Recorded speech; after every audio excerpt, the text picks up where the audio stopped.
da disciplina dessa semana.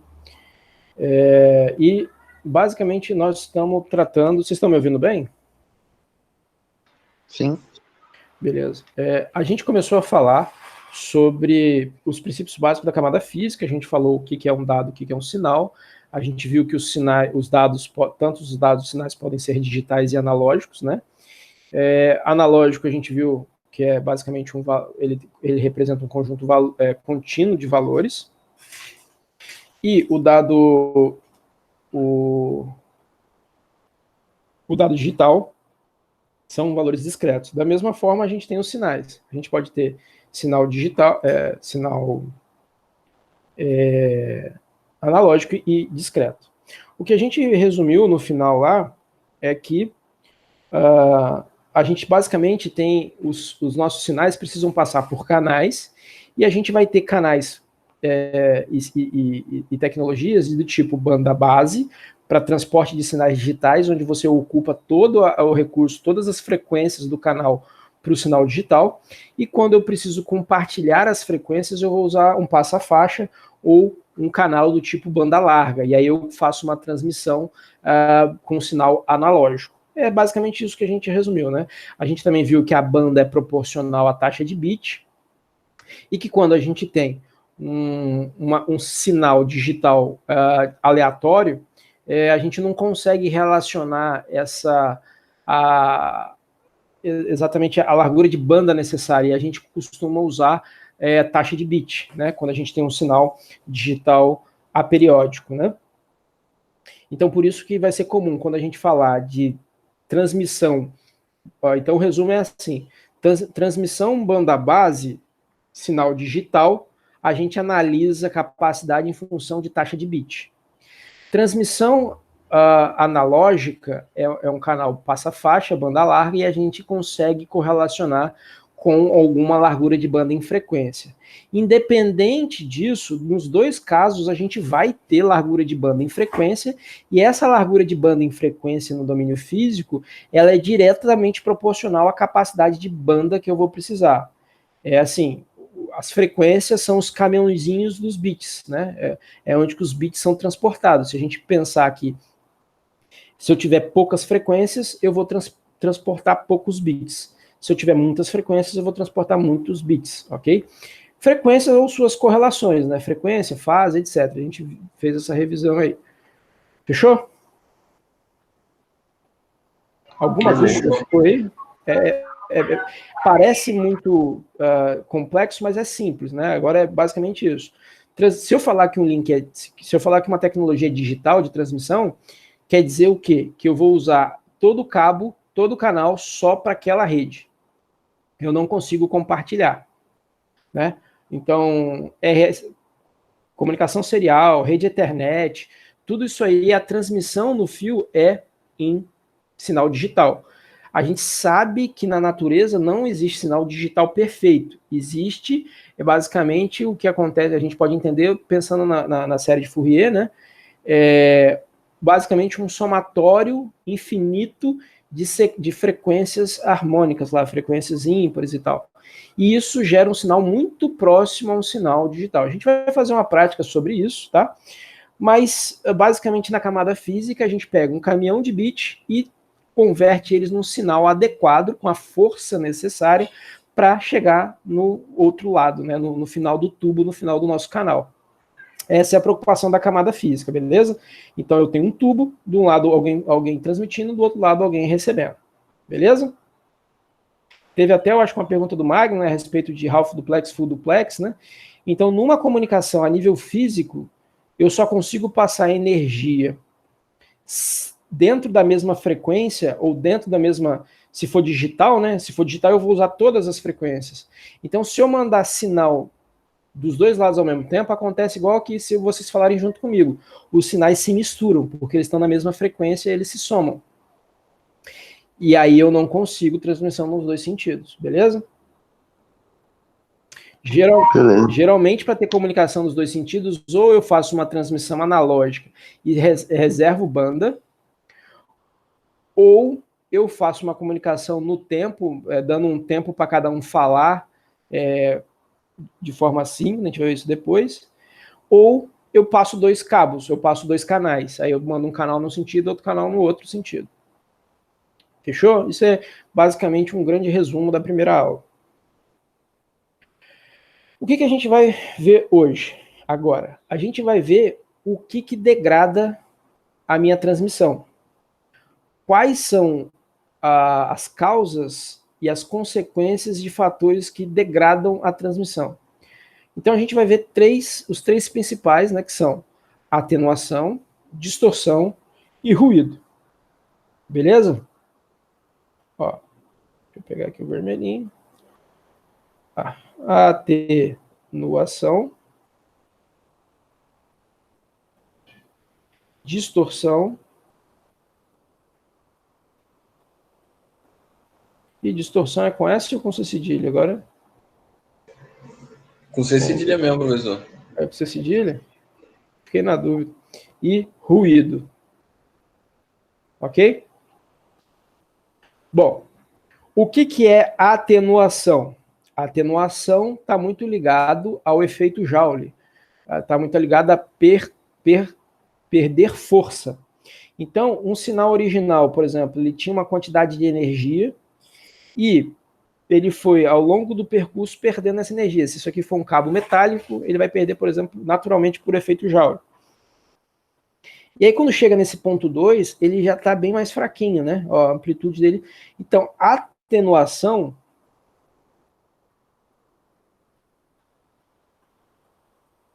tem a ver com perda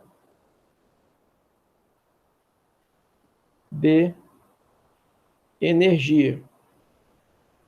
Geralmente, isso é materializado na amplitude do sinal.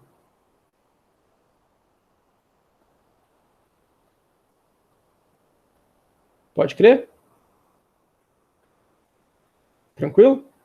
E aí, o que resolve a atenuação? Um amplificador. E esse amplificador coloca aquela energia e você consegue recondicionar aquele sinal. A nível de transmissão, o que a atenuação vai fazer? Vai fazer que o teu sinal não tenha força suficiente para chegar no final do canal. Ok? E aí ele vai morrer antes e o sinal não chega.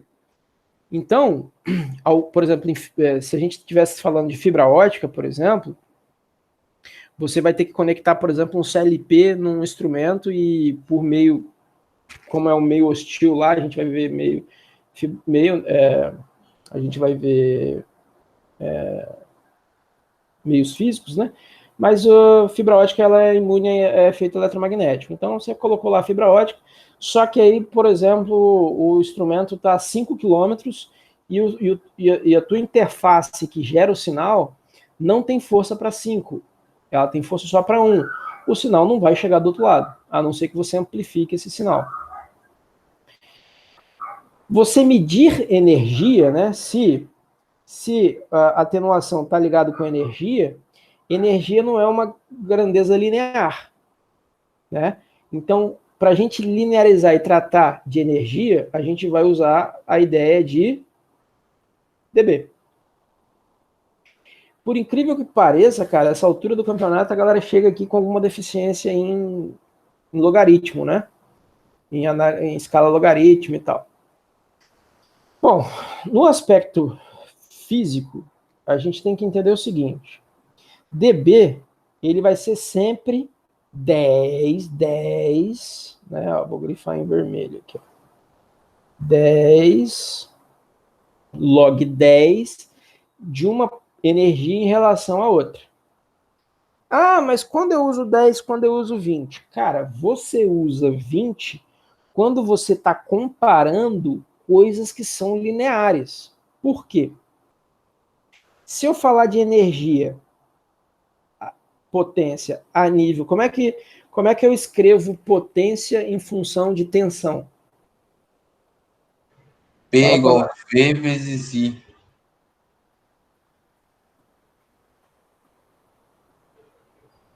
P é igual a V vezes I? V vezes I. São duas grandezas que multiplicado tem característica quadrática, pode crer? Né? Eu vou multiplicar aqui, eu vou ter uma... Certo? Sim. Então, se eu tiver essa grandeza, ela vai ser de ordem quadrática, que aí desce 20. Sacou? Então, Sim. quando você pega, por exemplo, e vai analisar a perda de atenuação em função da tensão, aí você vai usar 20 log da tensão. Ou 20 log da corrente é menos comum. Pode crer? E aí você desce a multiplicação e aí vai virar 20 log 2. 20 log 10. Suponha que um sinal viaja pelo meio de transmissão e sua energia é reduzida na metade. Nesse caso, qual é a atenuação? Qual é a perda de energia? Bom, se ele perdeu a metade, o novo sinal vai ser metade do anterior. 10 log de 5, ele vai ser menos 3 dB. Bom, dB como é que fala? Sem dimensão, adimensional. E menos 3 dB é uma força relativa. Ok? Então, potência em dB negativo significa que ela é menor do que a anterior. Então, se eu vou comparar, eu comparei a energia de 2 com 1 e deu um valor negativo, significa que essa energia é menor que essa, ou seja, é mais fraca. Se o valor der positivo, significa que essa é maior do que essa, certo? A de cima é maior. Beleza? Então, não necessariamente eu posso dizer que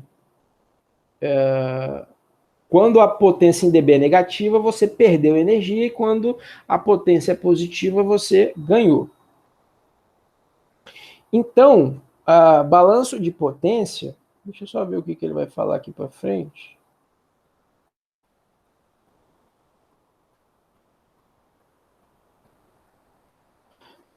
Eu vou falar aqui que não está no slide. Um parêntese. O dB é adimensional, beleza? Vocês já viram essa grandeza aqui, ó? dB watt, dB m. Já viram? Eu não. Se vocês forem procurar datasheet de antena de roteador Wi-Fi, você vai ver que a dimensão lá é essa aqui, ó. E o que é isso aqui? Ou isso aqui, tanto faz. Isso também tem dBi, é outra unidade. Isso aqui já não é adimensional, isso tem a ver com uma força. Isso aqui é a mesma coisa, por exemplo, que, né, dBm é a mesma coisa que 10 log da potência que você está analisando, que é o valor, sobre 1 miliwatt. Entendeu? Então, quando você vê uma coisa em dBm, na verdade, aquela grandeza é quantas vezes mais ou menos que 1 miliwatt aquela força tem. Então, se eu falar, a minha antena, isso aqui já é potência, pode crer? Já é unidade dimensional, já é energia. Sacou? dB não é. dB é a relação de duas grandezas não lineares que você lineariza. Deu para entender? Sim. Então não existe você falar assim, mas a minha antena tem tantos dBs, porque dB não é potência, dB é comparação de potência, tem que estar relacionado a alguma coisa. Ok? Agora, eu posso falar que minha antena, eu tenho uma antena aqui e tal, a antena tem potência para ela receber, ela recebe sinal até menos 20 dBm. O que significa isso? Que para chegar, né? Se você colocar aqui menos 20 é igual a 10 log de P sobre 1 miliwatt. Sacou? Se você converter aqui, você acha a potência em watt. Então, isso aqui é só uma forma de relacionar com watt. Beleza? Eu não vou fazer aqui porque não tem espaço, né? Mas daria 2, 1 mili, aí você faz isso aí. Você vai dar uma potência bem baixinha. Pode crer? Ficou claro ou ficou? O que é que eu... Eu resolver logaritmo. Posso? Ficou claro até aqui? Sim. Então, a comparação de energias é feita em dB, mas existe, vocês vão ver dB. O de cima aqui é... Vamos lá, vamos ver se a gente tem Sherlock Holmes aqui entre nós. Se dBm é miliwatt, dBW é em relação a... Watt? 1 watt. Temos Sherlock Holmes aqui, hein? E o dBi? Bom, dBi a gente vai ver depois. É uma relação para uma antena isotrópica. A gente vai ver o que é isso depois. Beleza? Agora, qual que é o ponto importante? Quando você analisa dB, ele afeta a energia em watt, certo? Você compara watt com watt e perde. Aí você fala assim, ganhou ou perdeu tantos dBs, certo? Da mesma forma acontece quando você tem dBm. É só você subtrair. Por quê? Por que você converte de miliwatt para dBm? Porque ela já fica na escala logarítmica. E aí se eu falar, eu tenho um sinal com 20 dBm e ele perdeu 10 dB, significa que ele chegou com 10 dBm. É linearizado já, porque já está em dB. Só que está em dB em relação a 1 miliwatt. Pode crer? Beleza? Beleza. Eu sempre ponho essas questões na prova e a galera se enrola nisso. Eu ponho lá dB e dBm. E aí o cara faz 1001 contas lá e ele não vê que já está em escala logarítmica, só que em relação ao miliwatt.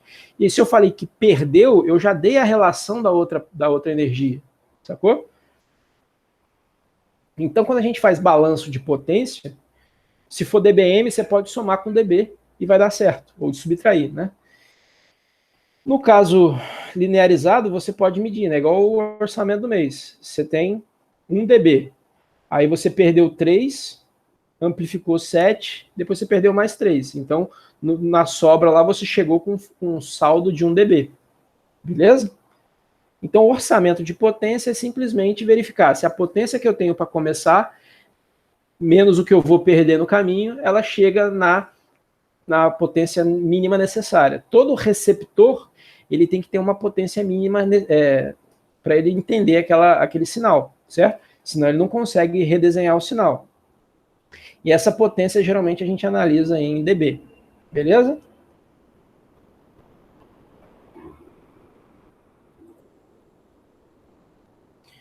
Ó, a perda em um cabo é normalmente definida em decibéis por quilômetro.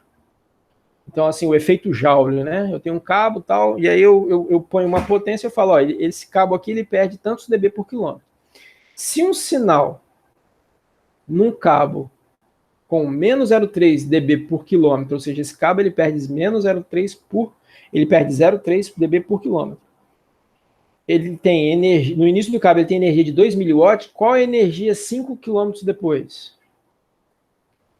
Bom, para o vídeo não ficar muito longo, 5 quilômetros depois vai ser 5 vezes 3, ele vai perder 1,5 dB, beleza? Aí eu faço log da potência aqui, né? 10 log 2 P1 P2 é igual a menos 1,5. Como eu sei que a potência no começo é 2 miliwatts, a potência 2 vai ser de 1,4 miliwatt. Ok? Mas é raríssimo a gente medir potência interface em watt ou miliwatt. A gente sempre vai medir, geralmente, em dBm, porque aí você faz conta de cabeça, porque é só você somar ou subtrair. Beleza? Beleza. Quer ver? Vamos pegar e vamos fazer esse exemplo aqui para reforçar esse negócio. Bom, se a energia é de 2 miliwatts, como é que a gente converte 2 miliwatts em dBm? Bom, a gente faz dBm, ela em dBm vai ser o quê? 10 log de 2 miliwatt sobre 1 miliwatt. Certo? Então, em dBm, isso aqui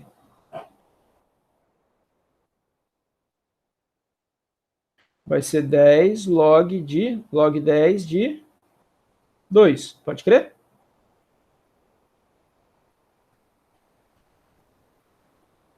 Qual é o número? Isso aqui em dB vai dar 0,3.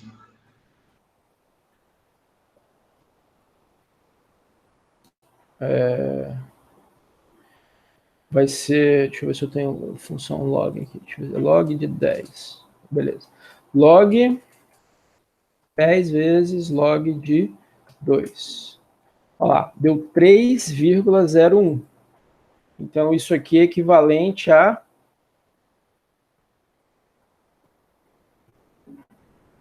3,01.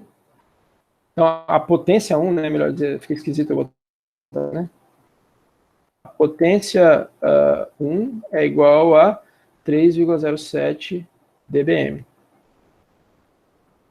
Beleza?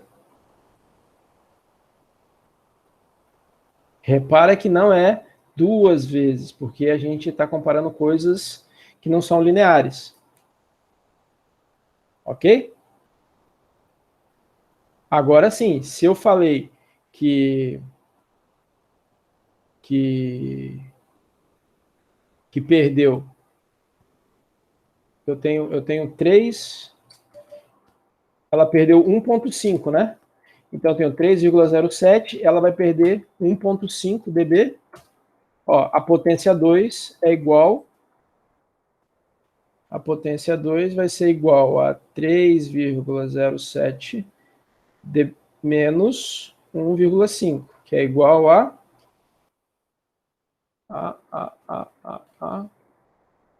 1,57. 1,57 dBm. Beleza? Agora, quanto que é 1,55 dBm? Então, 1,57 é igual a 10 log da potência sobre 1 miliwatt. Então, isso aqui vai dar 0,157, beleza? Acompanha que eu estou um pouquinho cansado, se eu errar, vocês me ajudam. Vezes 1 miliwatt, que vai dar 1, certo? Não, peraí. Isso aqui é 0, eu dividi, vezes log de P sobre 1 miliwatt. Tá certo?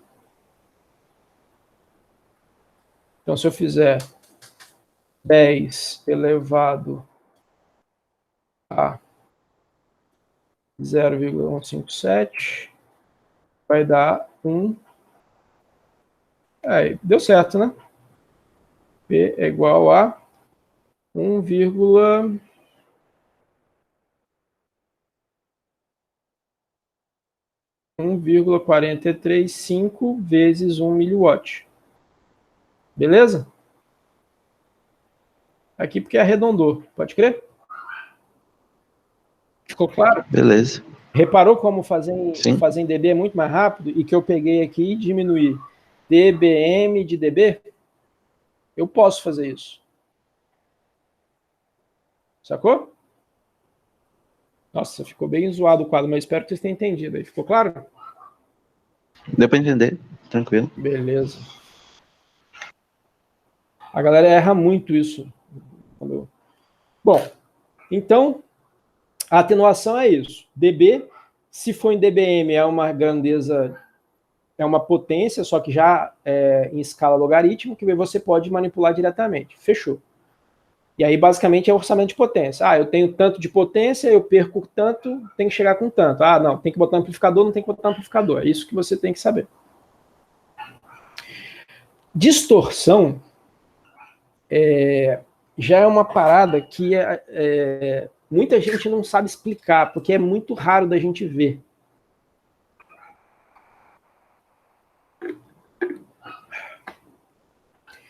Mas, por exemplo,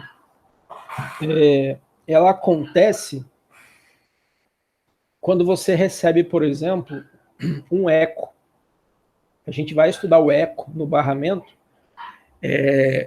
A distorção acontece quando você desforma, vamos dizer assim, deforma o formato do sinal. Então, veja, a distorção, o sinal era para ir assim, certo?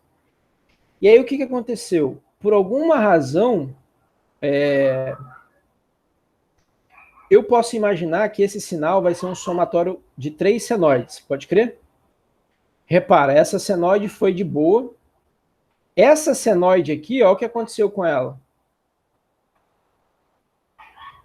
O que aconteceu com essa senoide? E com essa aqui? Mudou a fase. Aconteceu algum atraso ali na propagação daquela componente de frequência que afetou o atraso, ou a fase do sinal. E aí, aquela frequência que ia somar de uma certa forma, ela soma de outro, e aí deforma o sinal. Então, a distorção acontece quando existem atrasos de propagação em componentes específicas de frequência. E aí o sinal chega troncho, chega deformado. Beleza? Ficou claro? Câmbio? Sim, sim. Beleza, valeu. E aí, por fim, a gente chega no ruído. Aí, ruído já é uma coisa que, para quem é de automação e trabalha em rede serial, meu amigo, isso aqui é o tempo todo. O que acontece? Ruído é um sinal indesejado. Que ele existe. Por exemplo, todo cabo metálico tem elétrons vibrando, né? Que causa o efeito Joule, por exemplo. Não é? Você quer passar lá uma quantidade de elétrons, e aí tem elétrons vibrando ali que começa a chocar com os nossos elétrons, e aí começa a perder calor por efeito Joule. Certo? Eu falei besteira. Certo. Bom, aquela vibração natural dos elétrons no cabo, ela pode ter uma força. Geralmente, essa força natural desse ruído, desse ruído aleatório, né, esse ruído que é totalmente dinâmico e aleatório, a gente chama de ruído branco ou ruído térmico. Todo canal tem. A diferença é se ele tem de uma forma mais acentuada ou mais fraca. Então, o ruído é um sinal que ou é inerente do canal ou ele pode ser induzido. Por exemplo, se eu botar um motor do lado de um cabo metálico, ele vai induzir campo magnético naquele cabo. Certo? Se eu pegar um cabo sem aterramento, ele vai receber indução das ondas eletromagnéticas que estão ao redor. Rádio, UHF, etc. Se a gente tivesse presencial, a gente até faz uma prática usando o espectro, para a gente ver o espectro de rádio, para ver um pouco isso, assim, mas só para ver as partes de transmissão analógica, né? Eu posso ter impulsos ou crosstalk. Basicamente é quando você tem um fio que induz comunicação no outro, né? Então é como se a transmissão entre canais criasse indução um no outro. É o que é chamado de linha cruzada, né?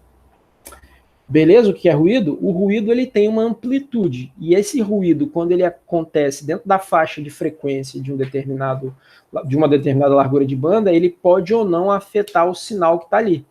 Se ele tiver força suficiente para afetar o sinal, acontece isso aqui, ó. Esse ruído aqui, por alguma razão, ele tem um pico aqui, ó. Esse pico aqui somou na mesma faixa e deu esse barulho aqui, ó. Este barulho vai sair da faixa do sinal inteligível. E quando acontecer isso aqui, a gente diz que houve uma colisão, né? Uma colisão ou uma interferência. Ou seja, pode ser, vamos supor, lembra que os sinais eles ficam dentro de faixas, né? Então, por exemplo, um sinal digital, ele pode ser alguma coisa desse tipo aqui, né?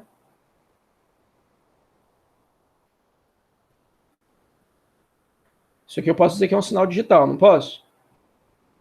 Essa aqui é a faixa entre, vamos supor, 0,2 e 0 volts, e entre 5.2, entre 0,4 e 0, e entre 5.2 e 4,8. Quando ele está nessa faixa aqui, eu entendo que é 1, quando ele está aqui, eu entendo que é 0. Se eu tiver um ruído que ele afete a transmissão só aqui, ó, vai interferir na minha comunicação? Porque a minha comunicação é transportar bit, pode crer? É isso aqui que eu quero transportar. Eu não estou preocupado com o sinal. Agora, se o ruído fizer isso aqui, ó, nesse time aqui, que bit que eu tenho aqui? Sacou? Deu para entender? Sim, sim. Deu. Então, assim, se nesse momento acontecer um ruído, aí eu vou ter aqui, por exemplo, opa, o que é isso aqui? Não sei. Tem como recuperar? Não, perdeu. 1, 0, 1, sacou? Isso aqui, ó, foi uma interferência, é um erro de transmissão. Pode crer? A camada física geralmente não trata erro de transmissão. Quem vai tratar erro de transmissão é a camada de enlace.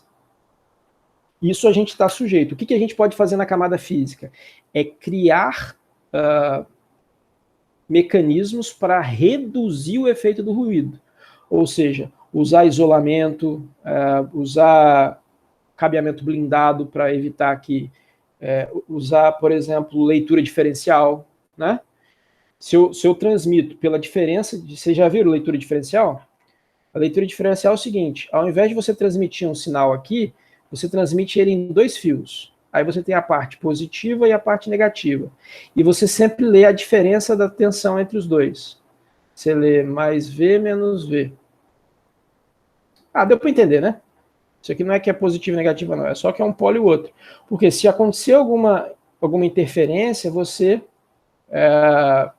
elimina ela porque ela vai acontecer nos 2 fios. Essa é uma forma, entendeu? Então você vai ver assim, a tecnologia tal usa cabeamento diferencial, quer dizer, ela faz leitura pela diferença de 2 fios. Ou tal tecnologia usa cabeamento blindado, quer dizer, o cabeamento vem dentro de alguma coisa metálica para evitar fazer algum tipo de gaiola de Faraday ali, entendeu? Entendeu a ideia? Sim. Professor, Entendeu? tem uns equipamentos, uns instrumentos de instrumentação que usa esse diferencial, né? Para evitar isso mesmo, esse ruído, né? Exatamente. Beleza? Então, ó, aqui eu tenho um exemplo de um ruído que não afetou a transmissão. Então, assim, não existe nada sem ruído. A gente tem que ver se o ruído ele é significativo ou não. Nesse caso aqui, o ruído foi significativo? Bom, se minhas faixas de entendimento forem essa aqui, ó, esse ruído não afetou a comunicação. Agora, nesse caso aqui, o sinal foi para o chapéu. O que ele entendeu aqui? Sei lá, aqui eu entendi. Se isso aqui forem os bits, né? Eu entendi o quê? 1, 0, 1, 1. E o que eu entendi aqui? Interroga, interroga, interroga, interroga. Não sei. Entendi. Lixo, lixo, lixo, lixo. Entendeu a importância da camada física e a associação com bit? O sinal em si é só o meio de transporte. O que interessa é que no final das contas você saiba se é 0 ou se é 1. Beleza? Beleza. E aí, como que a gente analisa o ruído? A gente analisa o ruído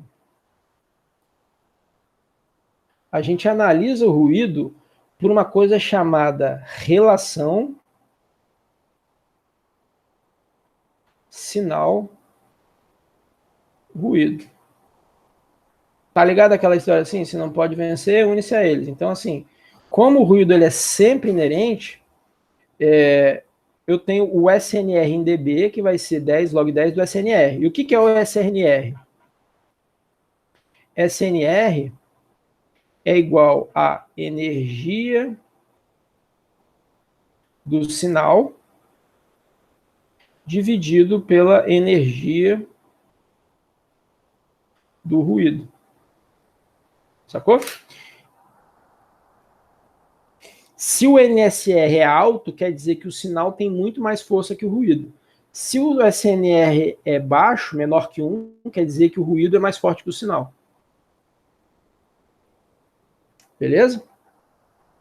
Então, num canal, eu vou querer que o meu canal, ele tenha, como o ruído é inerente, às vezes, do canal ou do contexto, eu vou querer uma transmissão com altíssimo SNR, ou seja, com o meu sinal muito mais forte que o ruído, para que aí ele não afete a identificação dos bits.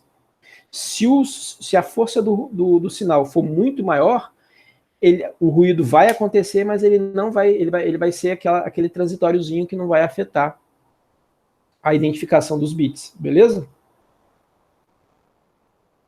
E aí a gente pode analisar o SNR em dB, quando a gente quer linearizar e comparar a potência, ou a gente pode descobrir ele em função do watt, aí se a gente conseguir medir a força do sinal e a força do ruído. Beleza? Então, um exemplo aí. A potência de um sinal é de 10 miliwatts e a energia do ruído é de 1 microwatt. Né? Isso aqui, vamos dizer que é um micro. Quais são os valores de SNR e SNR-dB? Bom, aí é simples, né? Eu vou pegar a força, ele converteu tudo para microwatt, para cortar, né? Então eu tenho 10 mil microwatts dividido por 1 microwatt. Então o SNR é 10 mil. Se o SNR é 10 mil, o SNR-dB é igual a 40. Tranquilo? 10 elevado a 4, joga para lá, vai dar 1, sobra 40. Fechou? Fechou.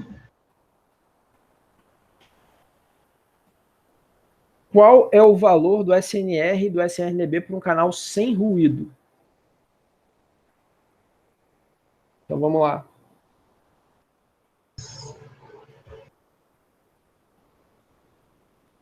Infinito? É isso aí. Ao invés de escrever energia, eu vou botar só sinal e ruído, tá? Saibam que é o... Bom, o que acontece se esse cara aqui for para zero? Esse sinal aqui vai para... Beleza?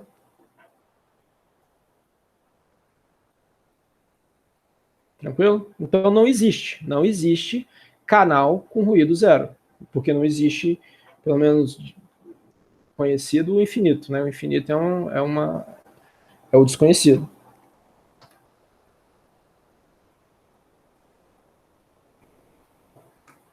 Bom, tranquilo até aqui? Sim. Então eu vou fechar aqui. Na próxima aula a gente fala sobre o que limita a taxa de transmissão de um canal. Uma vez que a gente conhece, né, os fatores degradantes, na próxima aula a gente vai falar sobre quais são os limites teóricos da transmissão, beleza? Teoricamente, qual que é a máxima taxa de bits que eu posso ter? E isso é relevante para os sinais digitais, né, obviamente. De toda forma, também vale para os sinais analógicos, porque é um limite teórico. Beleza, pessoal? Beleza, professor. Beleza. Vou botar uma atividade associada também a essa aula, então com esses 40 minutos, mais atividade, a gente compõe a carga horária de hoje. Falou? Falou. Beleza. Bom, valeu então. Ninguém tem dúvida. Uma boa noite a todos aí e até a próxima. Bom final Boa de noite. semana. Falou. Valeu, bom final de semana aí. Um abraço.